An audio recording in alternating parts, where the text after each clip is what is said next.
The cafe was the kind of place people chose when they wanted to disappear without leaving town. Its windows were fogged from the cold outside, the lights inside dim and tired, as if they'd seen too many endings to care anymore. I sat alone at a small round table near the wall, my phone face down, my coffee untouched for so long it had gone bitter. I told myself I was waiting for nothing, but my eyes kept drifting to the door. The bell above it rang softly, and that's when she walked in. She didn't look lost. She didn't scan the room or hesitate like first-timers usually did. Her steps were calm, deliberate, like she already knew where she was going. Her coat was dark, her hair pulled back, her face unreadable but not unkind, just serious, focused. She stopped at my table. For a moment, neither of us spoke. The cafe noise faded into a low hum, cups clinking somewhere far away. I wondered if she had the wrong person. I almost opened my mouth to say so. Instead, she reached into her bag and placed a small blue box in front of me. It was wrapped neatly, corners sharp, the color soft but unmistakable, blue like calm skies, blue like warnings disguised as comfort. "You'll need this tonight," she said. Her voice was steady, almost gentle, but there was something underneath it. Experience, maybe. Or regret. I blinked. "I think." She shook her head slightly, cutting me off. "You don't." And then, just like that, she turned and walked away. The bell rang again as the door closed behind her, the sound echoing louder than it should have. I stared at the empty space where she had been standing, half expecting her to turn back. She didn't. My hands hovered over the box. I didn't touch it. People don't leave boxes on strangers' tables for no reason. And they don't say things like "you'll need this tonight" unless they know something you don't. That realization settled slowly, heavy and uncomfortable, like a truth trying not to be noticed. I pushed the box aside and told myself I was being dramatic. Still, I couldn't focus on anything else. The cafe suddenly felt smaller. Every laugh from another table sounded forced. Every glance felt like it lingered too long. I checked my phone. No new messages. That shouldn't have bothered me. Lately, that had become normal. I wrapped my fingers around my cup, feeling the cold ceramic seep into my skin, grounding me. The blue box sat there quietly, patient. It didn't demand attention. It didn't threaten. It waited. I paid and stood to leave, slipping the box into my bag without looking at it. Outside, the evening air was sharp, the sky already darkening even though it wasn't late. Streetlights flickered on one by one, like the city preparing to reveal things it hid during the day. As I walked home, my mind replayed the woman's face, not cruel, not smug. If anything, she had looked tired, like someone who had already lived through whatever was coming for me. That thought followed me all the way to my door. Inside, I placed my bag on the table and stood there for a long moment, listening to the quiet of my apartment. The kind of quiet that made you notice your own breathing. The kind that made secrets louder. I didn't open the box. Not yet, but somewhere deep inside, a certainty settled, slow, undeniable. Whatever was inside that blue box, the night would make it impossible to ignore. I didn't sleep much that night.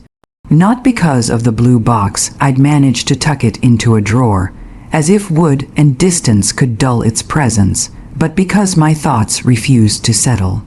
Every time I closed my eyes, memories surfaced uninvited, soft at first, then sharper, like glass beneath skin. We hadn't always been like this. There was a time when trust came easily, when conversations stretched past midnight without effort, when silence between us felt comfortable instead of suspicious. Back then, I never questioned where you were or who had your attention. Love, I thought, didn't need surveillance.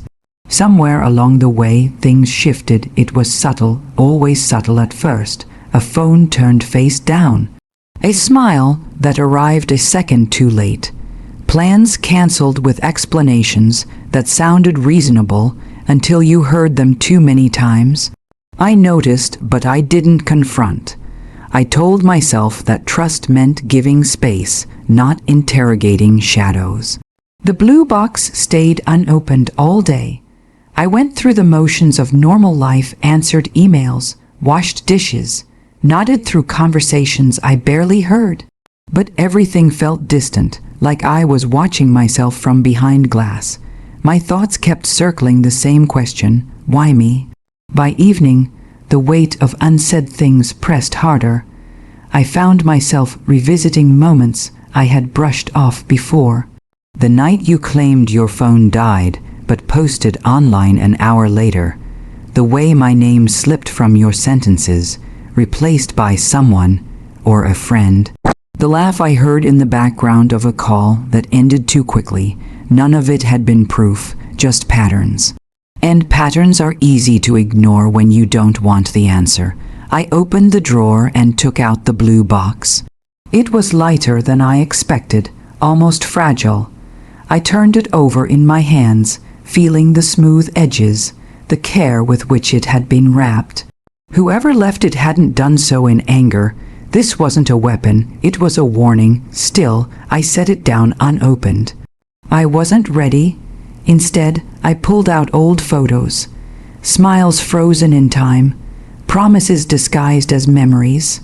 I studied them closely, noticing details I'd missed before. The way your body leaned away, the distance that had grown even when we stood side by side. Love doesn't vanish all at once, I realized. It erodes quietly, like water against stone. Night crept in slowly, turning the windows into mirrors. My reflection stared back at me, eyes tired, posture heavy. I barely recognized myself. When had I become someone who doubted their own instincts? The woman from the cafe came back to me then, the calm certainty in her voice, the tired knowing in her eyes. She hadn't looked surprised by anything. She had looked prepared. That frightened me more than the box ever could. A message finally appeared on my phone. Running late, talk tomorrow, no apology, no explanation. I read it twice, then set the phone down without replying. For the first time, the silence didn't feel like my fault. It felt like space where the truth could finally breathe. My gaze drifted back to the blue box. Whatever it held wasn't creating the distance between us. That distance already existed. The box was only holding up a mirror to what I'd been avoiding. I picked it up once more, fingers trembling slightly now, and placed it on the table where I couldn't ignore it. The clock on the wall ticked loudly, each second landing with intent. Soon, the night would ask its questions.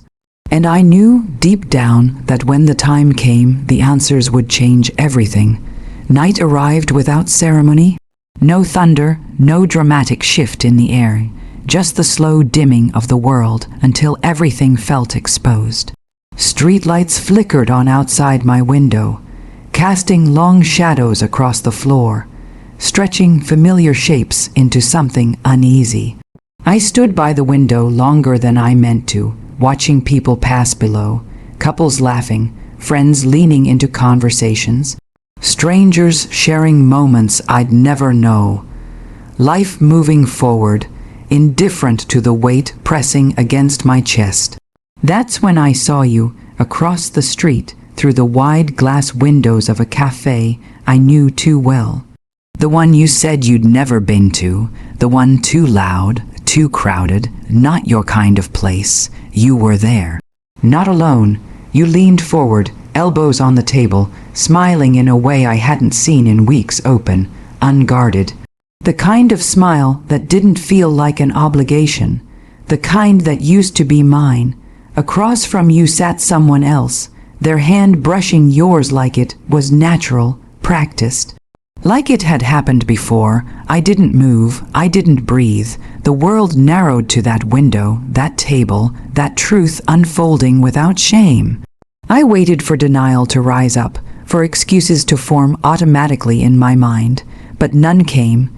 The scene was too clear, too complete. This wasn't coincidence, this was continuity. Something inside me went quiet. I turned away from the window and walked back to the table where the blue box waited. The room felt colder now, sharper around the edges. My hands were steady as I opened it, as if they had been preparing for this moment long before my heart caught up. Inside were 3 things: a folded note creased carefully, a small flash drive, and a round mirror, simple and unadorned, resting at the bottom like an afterthought. I opened the note first. I didn't want you to doubt yourself the way I did. It read, "You're not imagining it, you're not too sensitive, and you're not alone." There was no name. None was needed. My throat tightened, but I didn't cry, not yet. The flash drive took longer. I hesitated before plugging it in, knowing that once I did, there would be no going back. Some truths don't allow you to return to who you were before them. The screen lit up. Folders opened neatly, methodically. Dates, messages, timelines. Conversations overlapping. Promises repeated with frightening ease. Lies recycled and reused like they were harmless. It wasn't just betrayal, it was efficiency, practice. I closed the laptop slowly. The pain came then, not sharp, but deep. A dull ache that spread outward, settling into places I hadn't realized were still hopeful. I pressed a hand to my chest, grounding myself, reminding myself that breathing was still possible. I picked up the mirror last. My reflection stared back at me, eyes glossy but alert. I looked older somehow. Wiser, not broken, just awake. For the first time in a long while, I didn't ask what I had done wrong. I understood trust hadn't failed me. I had honored it. Someone else had abused it. Outside, laughter drifted through the open window. The cafe across the street still glowing, still alive. I closed the curtains gently, not out of fear, but finality. The night had shown me everything I needed to see. And in that quiet room, holding the proof and my reflection in the same breath, I realized something unexpected. This wasn't the moment I lost myself. This was the moment I stopped being fooled. Morning came softly, like it was afraid to disturb me. Pale light slipped through the curtains, touching the edges of the room, illuminating the quiet aftermath of the night before. I woke without panic, without that familiar ache of anticipation. Something inside me had settled. I made coffee and sat at the table where the blue box still rested, now empty, its purpose fulfilled. The evidence was no longer just files and words. It lived in my clarity, and clarity, I was learning, was powerful. I didn't confront you right away. That surprised me. Old versions of myself would have rushed toward answers, demanded explanations, tried to stitch together something already torn beyond repair. But I wasn't that person anymore. I had seen the truth after dark and day. I didn't soften it, it sharpened it. Instead, I took my time. I organized the files carefully, not with anger, but precision, dates aligned. Stories unraveled. What you'd told me versus what you'd told others formed a clean, undeniable pattern. No exaggeration, no drama, just truth standing on its own. That was the revenge. I sent the information quietly, to the places where your carefully constructed image mattered most. Not publicly, not cruelly, just honestly. I didn't add commentary. Facts don't need decoration. Then I waited. Your message came faster than I expected. Can we talk? I stared at the screen, noticing how different it felt now. Once, those words would have made my heart race. Now they felt small. About what? I replied. There was a pause. Longer this time, I think you know. We met in the same cafe where everything had begun. Same table. Same muted light, but this time I arrived calm, unburdened. You looked unsettled, hands restless, eyes searching my face for something familiar. You didn't find it. I didn't mean for it to happen like this. You said quickly it wasn't serious. I listened. I really did. But every excuse sounded rehearsed, worn thin by repetition. You spoke like someone shocked that consequences had finally arrived. When you finished, I slid my phone across the table. I know. I said gently, I've known for a while. Your face changed then. Not guilt, fear, the kind that comes from being seen too clearly. I stood before you could respond. I trusted you. I continued, my voice steady. That wasn't my mistake. That was my strength. I didn't wait for an apology. I didn't need one. Walking away felt lighter than I imagined. Not triumphant, not bitter, just free. Later that evening, I returned to the cafe one last time. I ordered the same drink, sat at the same table, and pulled out a new blue box. Inside, I placed a simple note. You're not crazy, you're not weak, and you deserve better. I left it where someone else might find it.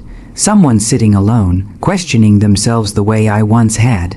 As I stepped outside, the city hummed around me, alive and indifferent and full of possibility. The air felt cleaner. My steps felt sure. Sweet revenge isn't about watching someone fall. It's about standing tall when you walk away with your dignity intact, your heart wiser, and your future finally your own.